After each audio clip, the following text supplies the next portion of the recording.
When Kay talked about moving, we had not been dating very long, and I had moved Haley multiple times. Sold her condo, moved into a third-story apartment, of course. It had to be on the third story. And anyway, a couple of months later, she decided she didn't want to live there anymore, and so we came back down those 3 flights of stairs with a lot of the same furniture. While I was moving furniture, I had grabbed her nightstand, and a crumpled piece of paper fell out. She does not even know that I found this. A piece of paper slipped out and landed on the ground, and I took a picture of it because I thought at that time, I told her I loved her probably 3 weeks into the relationship. I don't recommend that to you children who are listening, but it did not take me long. There's a quote that says, "The heart knows when the search is over," and I knew pretty early. So I took a picture of this paper because I thought if we ever get to this point, then I would like to share it at our wedding. But it was a prayer. Haley doesn't do this very often, but she wrote a prayer down on a piece of paper. And it was dated literally like a month before we met. She said, "Lord, I'm 34 years old, and I'm still waiting for Mr. Right. I've tried a lot of Mr. Wrongs, and I'm desperate to find Mr. Right." She wrote, "I've been praying for Mr. Right for so long, I've kept it pretty broad, but maybe I ought to get a little more specific. Lord, would you send me a man that loves the Lord?" And I'm reading this letter, and I thought, well, I love the Lord. So,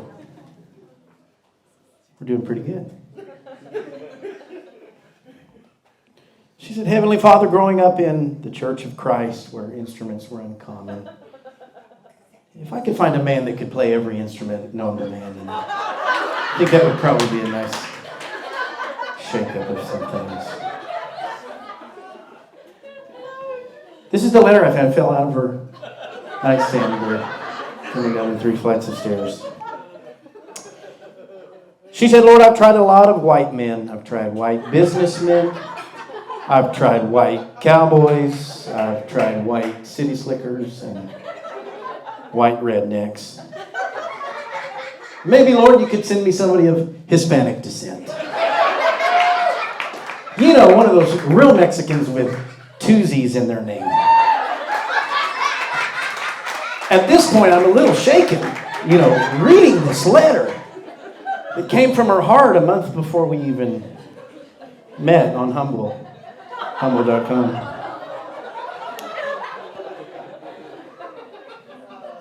She said, "Lord, you created me to be 5'8". For that reason, I've dated a lot of men that were 6 feet or taller. Just doesn't seem to be working out, Lord. Maybe we can go the other direction. Father, if you could send me a man who's 5'7", or better yet, 5'6 3/4".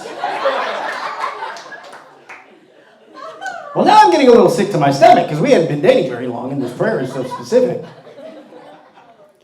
She said, "Lord, as a dietitian, I would love to see a man who would fill my home, that when he goes to the doctor and they read the chart with the height and the weight, he would be over in the obese category." Update. Dating a dietitian, I'm down 18 pounds. Dating Haley. She told me I had high blood pressure, made me go to the doctor. And the doctor said, "You're going to have to lose some weight." And I said, "This is your plan to have a skinny groom."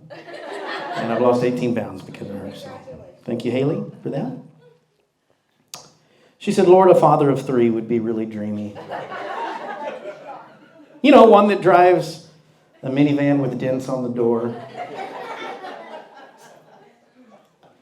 And I took my head away from the letter, and I thought, I don't know if I should read this last.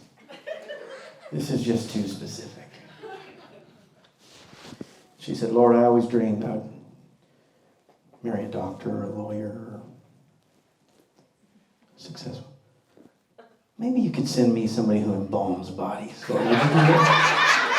Thank you all for coming. I answered her prayer. The Lord answered her prayer. I'm so thankful that she was specific when she mapped that out for the Lord. Thank you. All right. Woo. This was a good group of speeches. I enjoyed that very much.